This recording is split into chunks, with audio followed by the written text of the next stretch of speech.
concerns with this executive order, and in fact, I've called a part of it unlawful. Woo! Woo! That's good.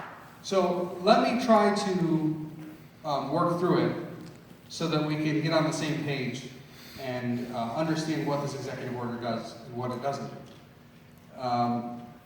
And there should be a court opinion that comes out tonight, I think. I mean, it might come out while we're here. If it does, just let me know.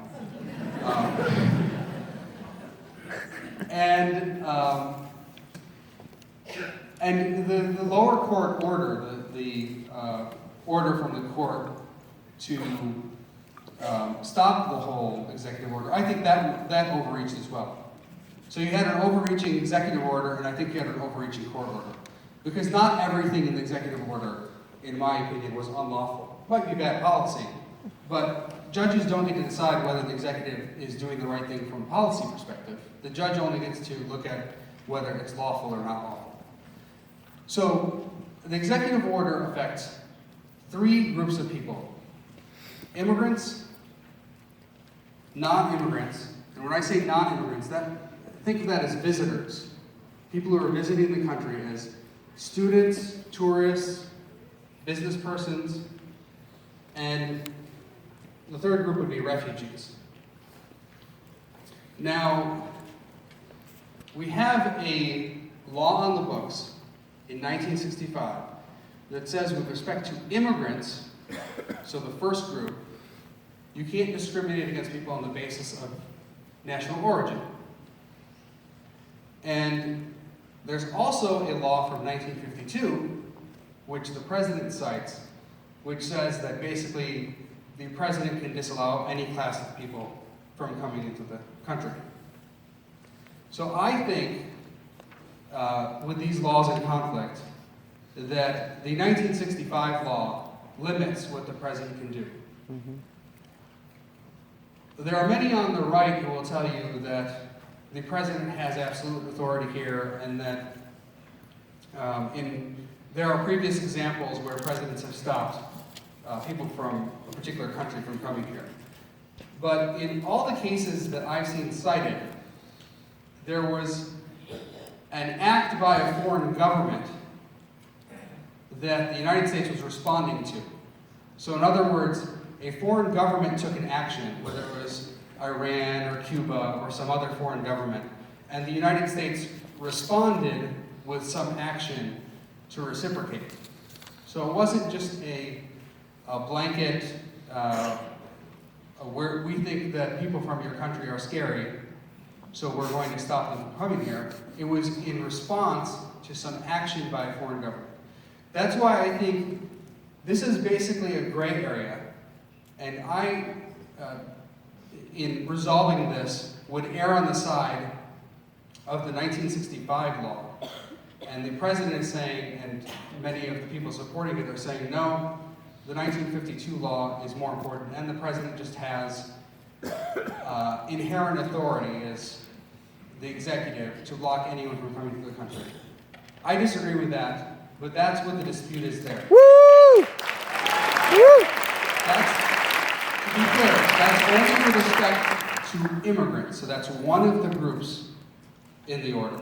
That's just immigrants. Non-immigrants, those are tourists, students, business persons. I think the executive does have a lot of latitude there to say that people cannot come into this country. Did we get the... Federal appeals court rules that previously barred refugees and immigrants can continue entering the United States. Woo! Woo! Woo! Woo! Woo!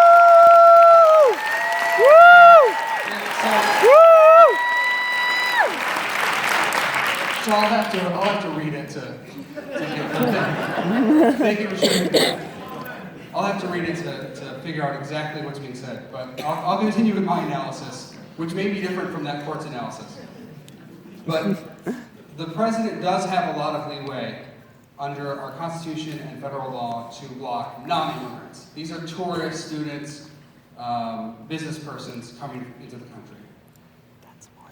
He also has a lot of leeway to block refugees under federal law and under our Constitution. That doesn't necessarily mean that the policy is right, but he has a lot of leeway. So there are three different groups.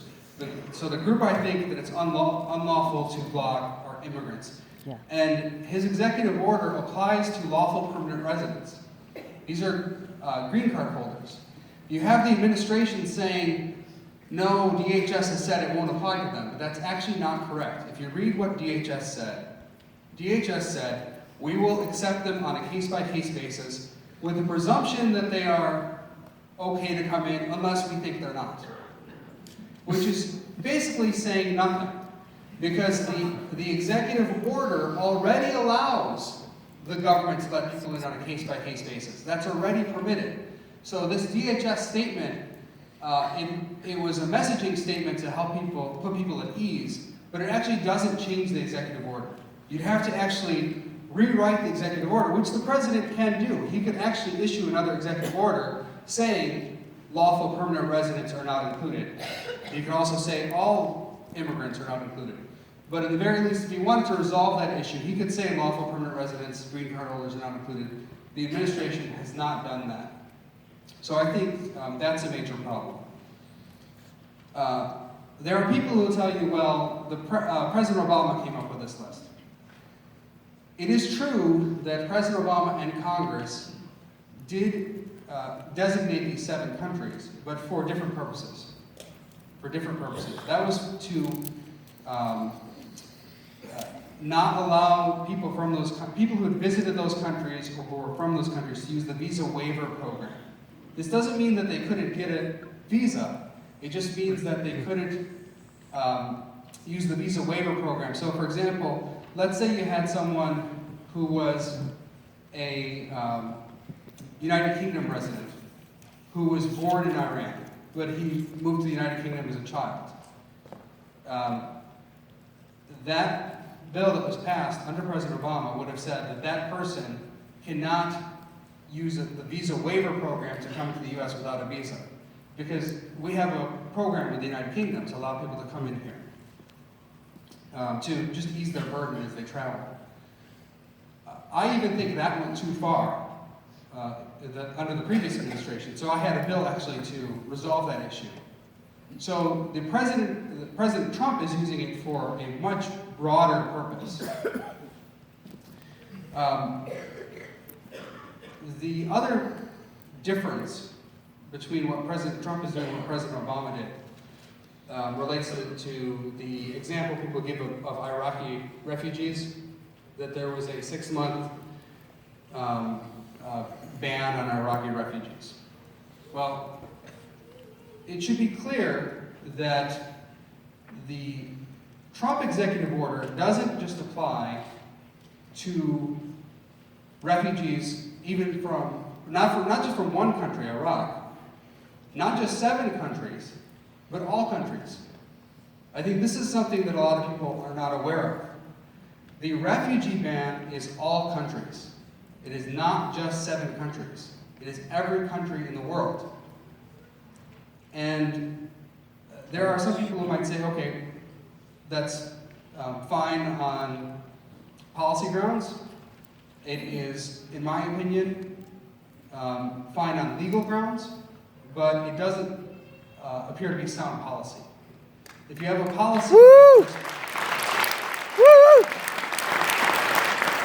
If you have a policy that's just a worldwide ban on everyone, I think that goes too far. There are definitely people who can be vetted. There's no doubt that there are people who can be vetted. Yes, there are a lot of people who can't be vetted properly. And I have complained myself about the vetting process not being strong enough. I often hear this from people, from many Democrats, that the vetting process is really thorough, it goes on for 2 years, et cetera, et cetera. I have been to classified meetings, and I do not believe it is very thorough. I do not believe it's as thorough as it needs to be. We have people who had many of our departments in charge of securing this country who say they would not certify the admittance of refugees from certain places or without certain documentation.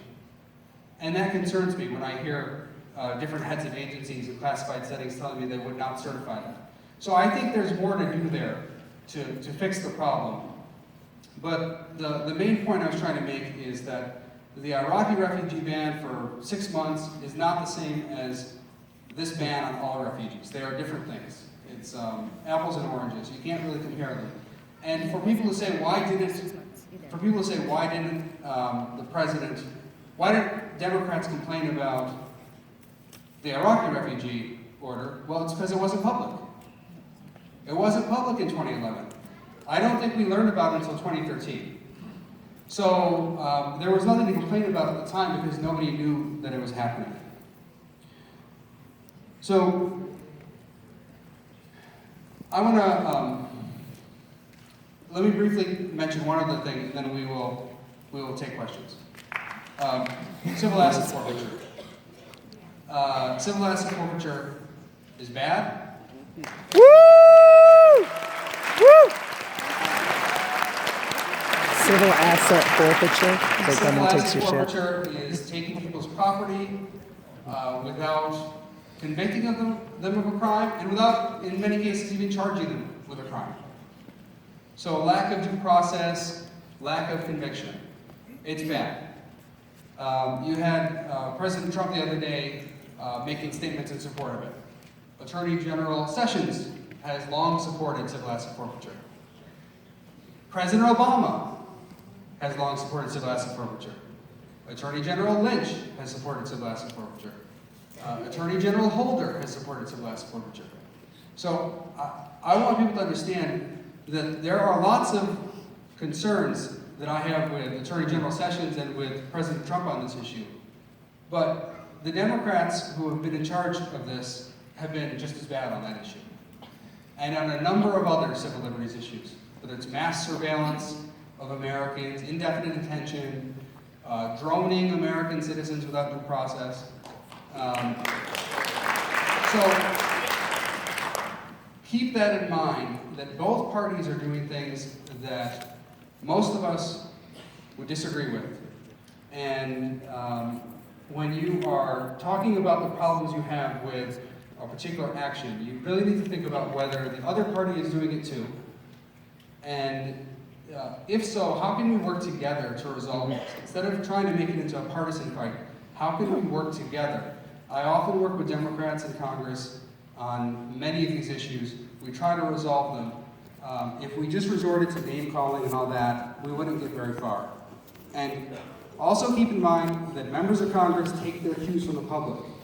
If members of Congress are very partisan, they are getting that feel from the public. They feel that people at home want them to be that way. So I know that because I talk to my colleagues, and that's how they feel. On both sides of the aisle. They think that people at home want them to fight like that, get down and dirty, and not treat the other side as human beings. And that's a very dangerous place to be. We don't want to, you cannot have a constitutional republic like we have will not work unless you have virtuous people. Unless you have people who are willing to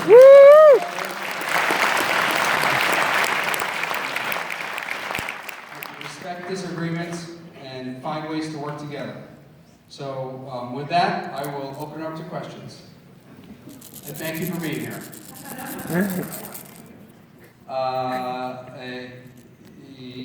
It's going to be hard to, I don't know how we're going to call it. Just stand up. Stand up. Go.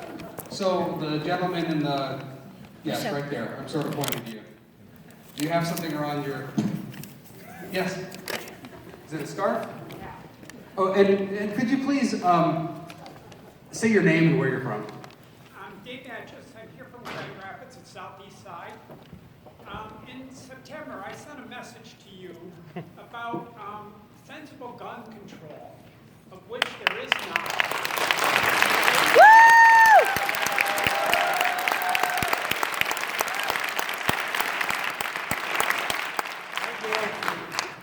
And what I was asking about is that there should not be any assault weapons in any person within the United States.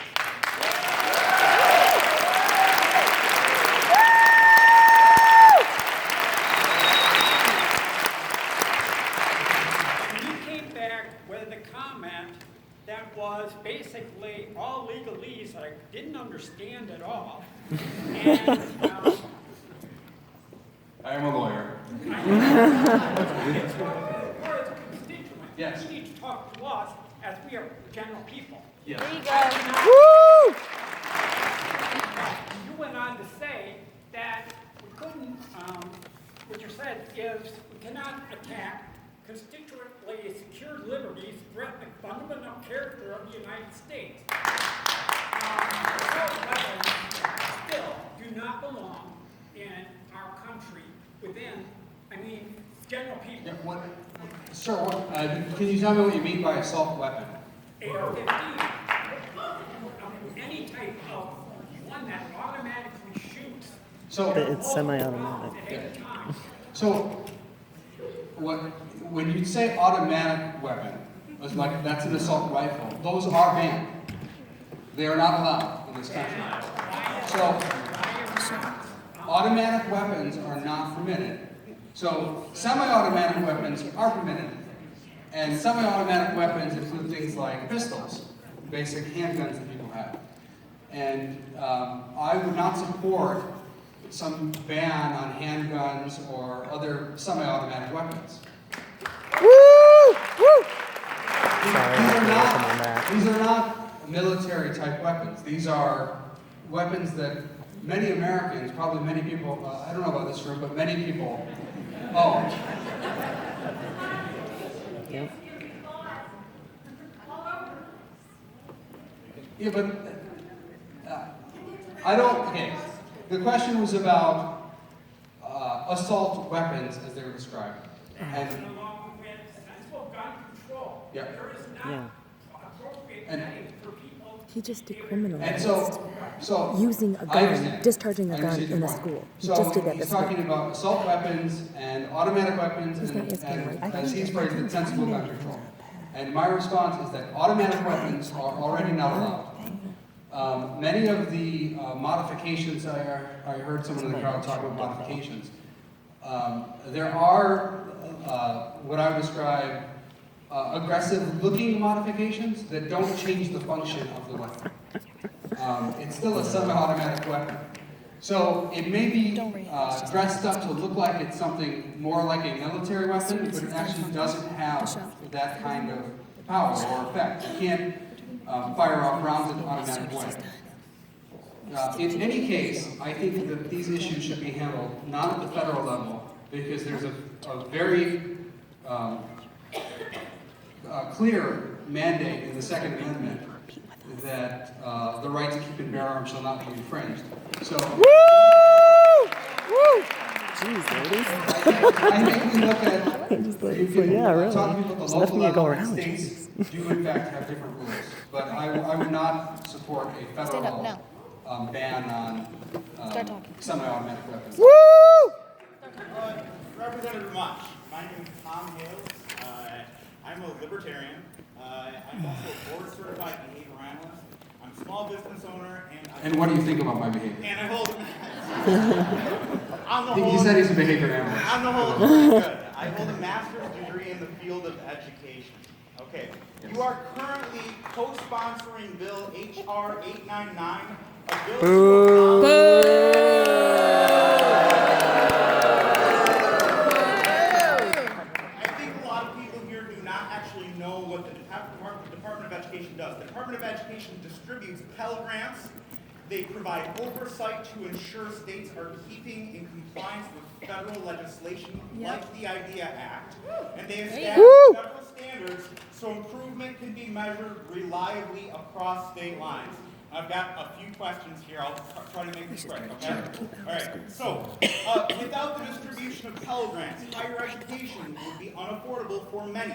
How can you truly expect to establish a meritocracy if one's access to education is predicated on their family's income? That's all.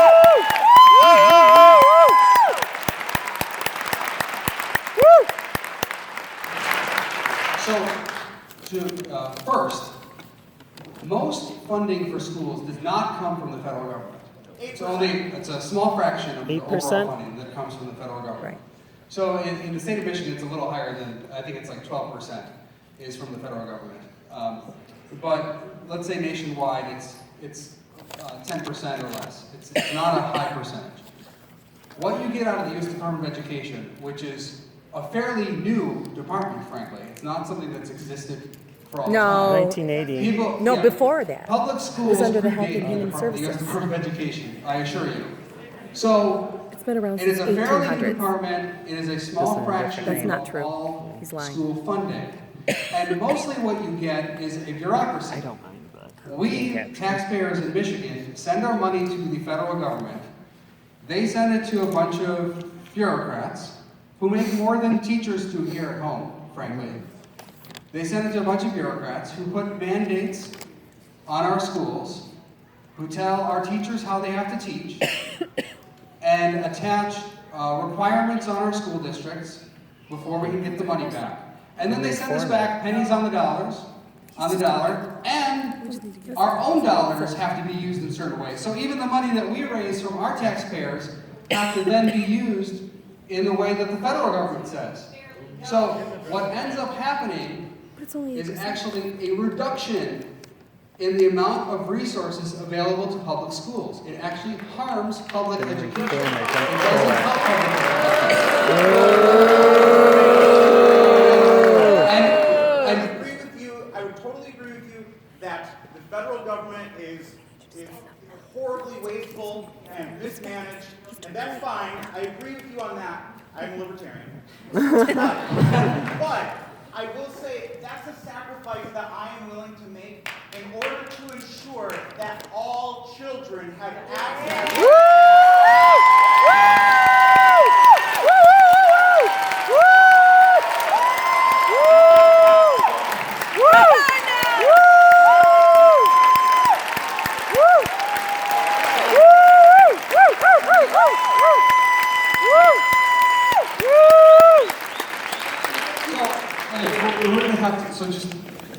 To be clear, so all that can consolidate these questions. Are the other two short? Well, first, I would say you're the first libertarian I know who supports the U.S. Department of Education. So that's a first for me. But these labels. That's right. We're just people. And so the programs you're talking about can be administered at the state level. Nothing prevents the state of Michigan. The state of Michigan can't supply clean water for our citizens. Detroit schools are in a shambles. Nothing prevents the state of Michigan from having a similar grant program. Then why aren't we helping Detroit? The next question kind of goes along that line. Yes. In terms of the difference between the state and the federal government. So without the Department of Education ensuring compliance with federal laws like the IDEA Act, what will stop local school districts from failing to adequately service students with disabilities?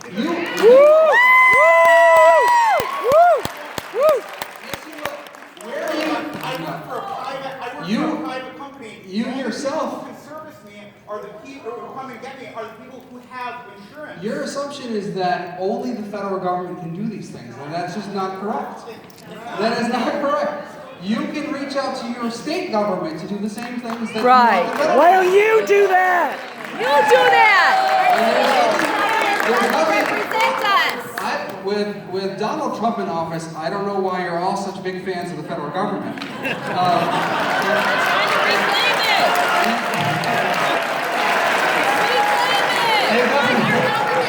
It doesn't add up. You simultaneously want. You need to start a chant.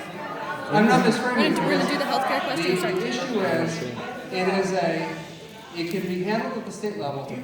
Moreover, Do you think people in Kentucky that have a disability? Do you think people in Florida that have a disability? Do you think people in California that have a disability? Do you think they deserve an equal right to education? Yes.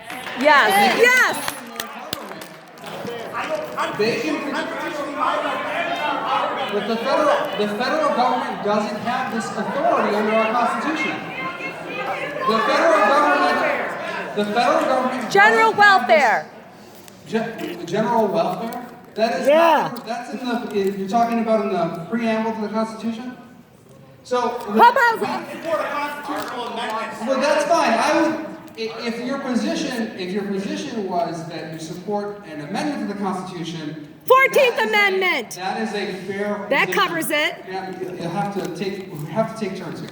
So if your position is that you want a constitutional amendment, I can respect that position. I understand the But- law. yes. I understand the law does not guarantee that, but currently the law establishes that we have a Secretary of Education, and I do not want that eliminated.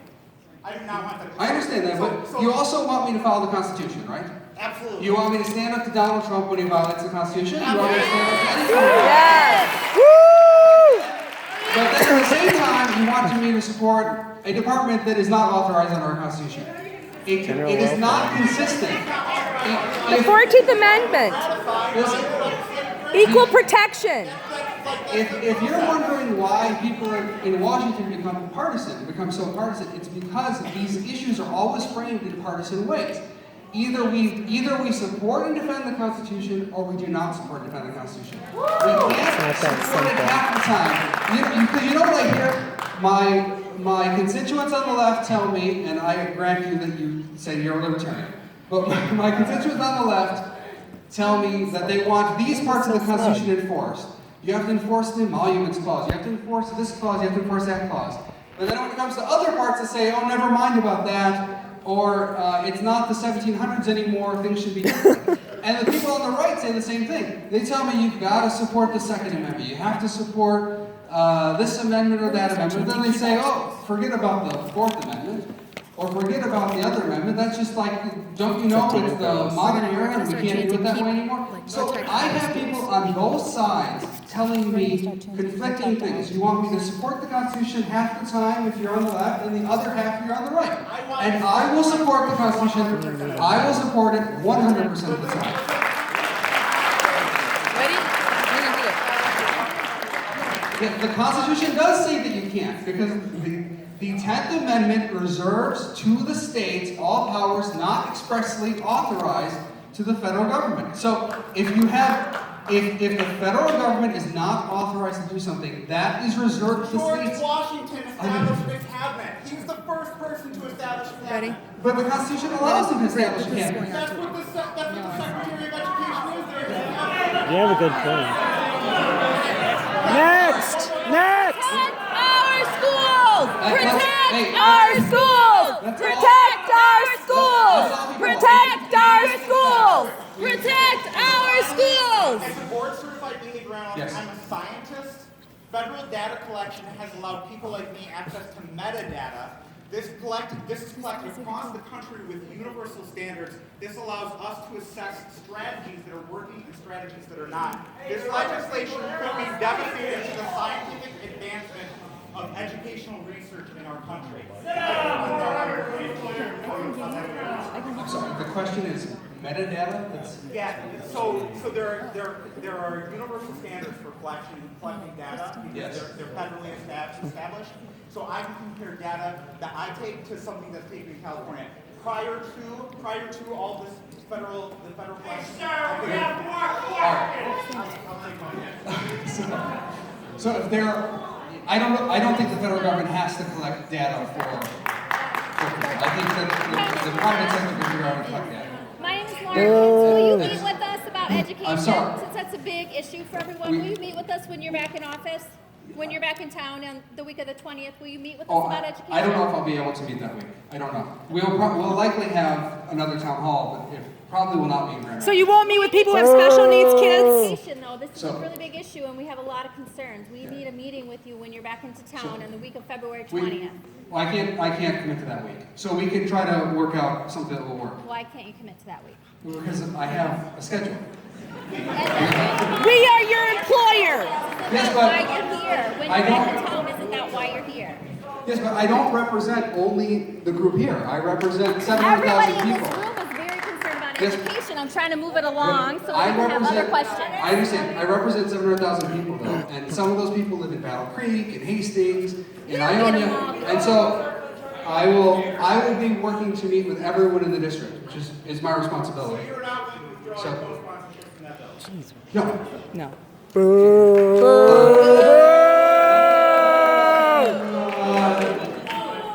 That gentleman, Laura, thank you for doing I'm sorry. Good job. Good job. All right, I'll ask that one. Yes. I'm so busy. It's like the price is right. My name is Sandy. Yes. My name is Sandy. I'm from Comstock Park. Thank you for being here. Good, thank you. And standing up against the Muslim ban and standing up for Lady Liberty. Yes. Woo! My question to you is, the incident in Yemen was going after the third-ranking member of Al-Qaeda. Okay, turned out to be a disaster. We lost a Navy SEAL, an 8-year-old American girl, and other citizens. Okay? This was done with no input from the military, the CIA, sorry, I'm a little nervous, and the NSA. I want to know when there's going to be some hearings on this. Woo! Woo! So, I tried to keep my composure. that's okay. Go ahead. And what makes you think that because we missed that third guy, they're not going to come back at us with a vengeance? Yeah. He got nothing from anybody and just went in on his own. So, what makes So- me feel that that man can protect this country when he just goes off on his own? Woo! Woo! You ignore us, So- we're not going away. I'm Yeah. telling you. So I share your concerns. I think that we do need to understand that situation. Yeah. The question was about the raid in Yemen, and When you're going to have some she is concerned that it was ineffective and that we are not having proper oversight of the raid. And so I agree with your concerns about it. I don't know that it was handled properly. I don't have the classified information. I don't know the details of the raid. But there should be committees that look into that. The ones who are like the Armed Services Committee, maybe the Intelligence Committee, to figure out what happened and why it wasn't as effective as it should have been, and why there was loss of life like that. So I share your concerns. I also shared these concerns with President Obama, who was doing it left and right. So he Good. did many things that violated people's rights. He had a drone strike at an American citizen. So just remember, let me say something. When I understand that, but when I get that. What I'm trying to convey to you is the importance of keeping it in context and understanding what is going on. You are very upset, understandably. I get upset about this stuff as well. I get very upset about it. I was also upset about it over the past 8 years. When I would hold town halls, you had President Obama doing very similar things. I did not have crowds like this. They were not as upset about this. I did have Republicans who were upset about it, who are not as upset now. So it flipped. Suddenly, I understand you're not talking about partisanship, but what I'm telling you is that this is largely a reflection of partisanship. So we should be No, it's concerned about not. this. No. We should be wanna know concerned about the about this investigation. all of the time. So I said Into what? I support the committees. Into Russia? I did. Or I what? said I support. The first thing I said was I support the committees. When are you going to start these hearings? Well, I don't start the hearings because they're not my hearings. I'm not on that committee. Because I will call the committee chair. Yeah, I don't run. You know, I've had so many debates with the Intelligence Committee and the Armed Services Committee over the years.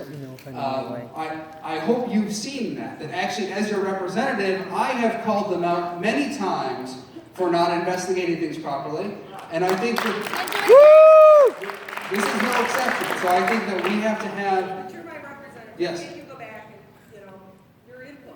Absolutely. Thank you. Absolutely, I can. Start speaking. Absolutely.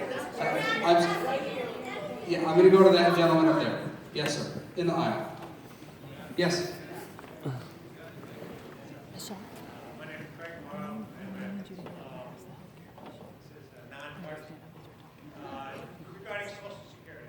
Yes. And as of right now, Social Security is owed $2.9 trillion.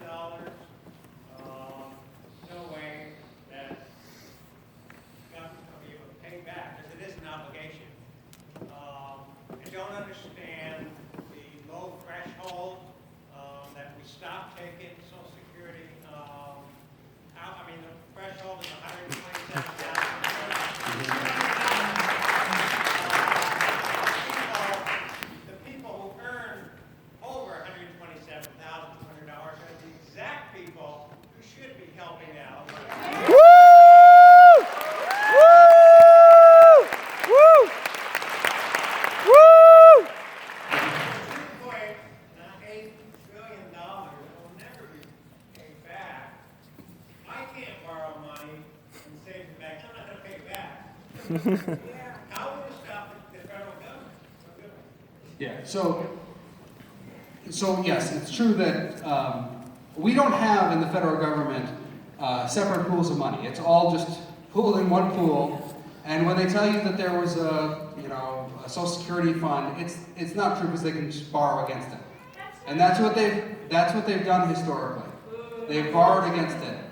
They've borrowed against the Social Security trust fund. Against the future. So the problem though going forward is that Social Security cannot be resolved just by making that simple change. The Raise the cap. Well, I think there are a lot of wealthy people. I mean, you're addressing it regarding wealthy people who would be happy not to receive Social Security benefits.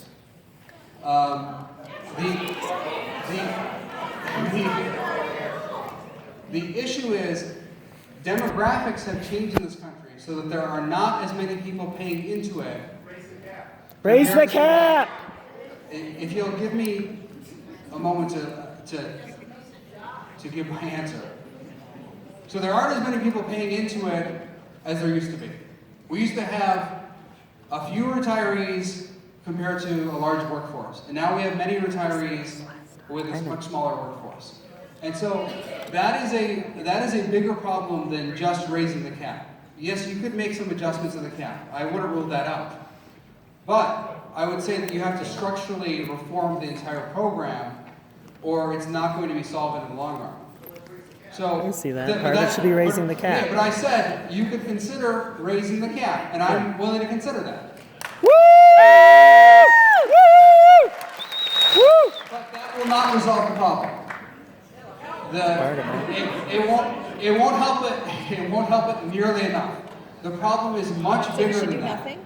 The problem is a structural problem. It's a demographics problem, and you can't resolve it that way.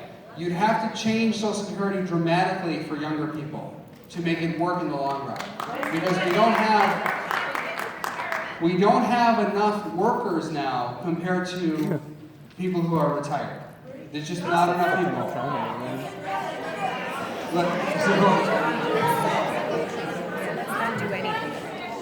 So, I'm going to go to you. Yes. Yes, go ahead. First of all, I want to thank you for being here. That's very important. I thank him for being here. Thank you. So I really applaud you talking about being nonpartisan and about getting things done that way. And I think that there's so much, everybody has strong feelings, but you have to listen to each other. So I applaud you for that. I have voted on both sides of the aisle, and when my candidate has not won, I've always gone along with it and got with the program. So I although this is a little bit tougher this time, but that one's set aside.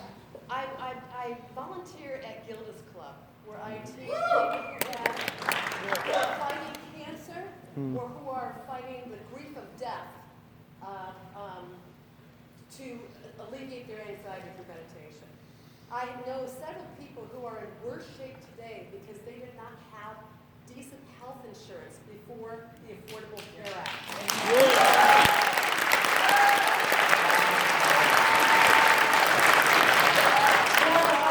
Now they're able, some kids are able to get better care, but they're in worse shape than they would have been had they had it. A lot of these people are not wealthy, they do not have employer-sponsored plans, and so even things like giving credits back, you don't have money first in order to get the credit back, in order to get it. I want you to know that after working for an insurance carrier for over 28 years, I no longer am employed.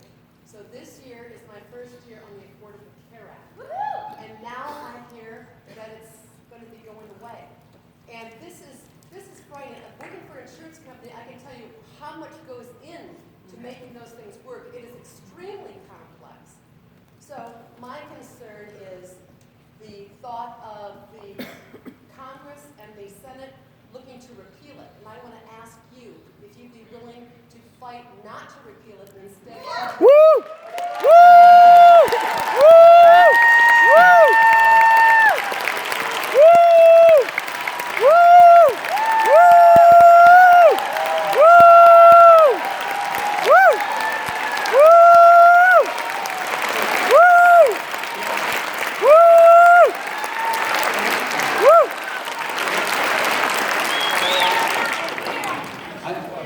I understand.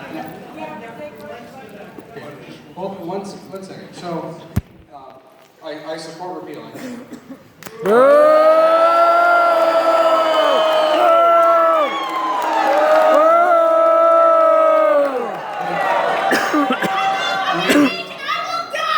So, we should make sure that there is a replacement at the same time, or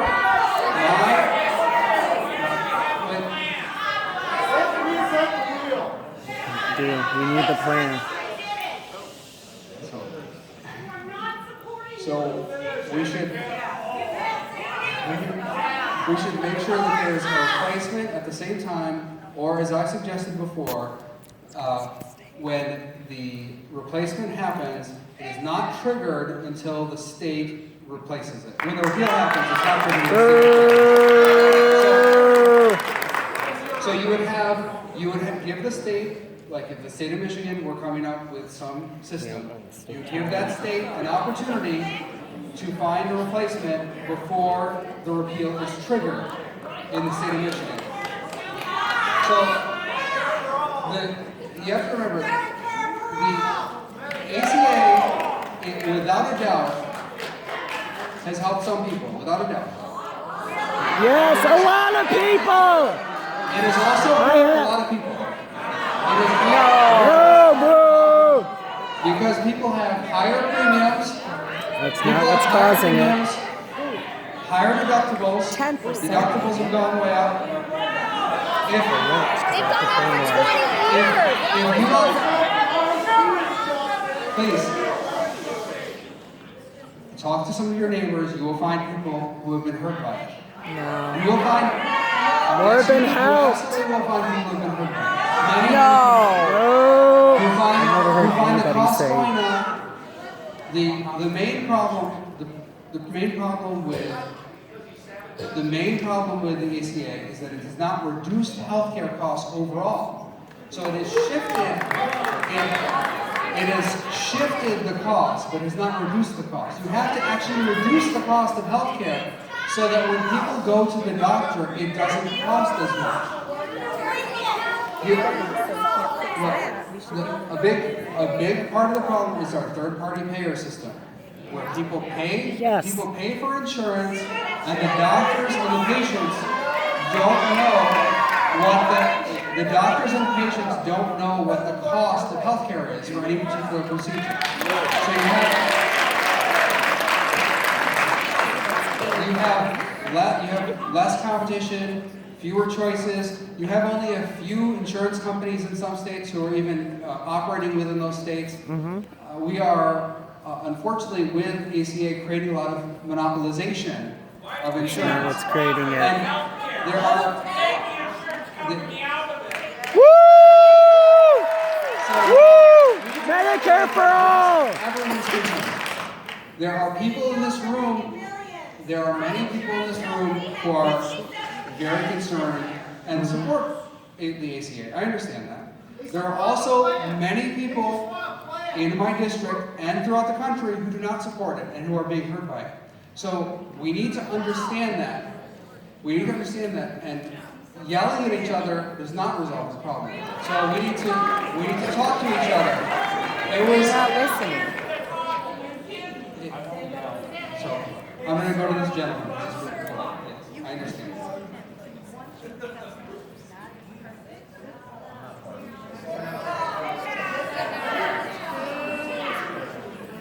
Sit down. Yes, go ahead. I'll repeat. All right. It's not Thank you. This is not a partisan question. I'm against. I'll repeat. I am against the repeal of the Affordable Care Act. I'm a hospital administrator. I'm retired. I just retired, but I spent the last 35 years as a hospital president. I've seen in the last 5 or 6 years the positive impact. Woo! Woo! Woo! Medicare has had more leverage in the last 5 or 6 years because they are the biggest payer in the country to dictate to hospitals, this is what we will pay. If that gets diluted by privatizing healthcare and giving that out to insurance companies, they don't have the leverage to demand what costing and what quality of care will be. I'm not going to solve, nor you, I understand that, we're not going to solve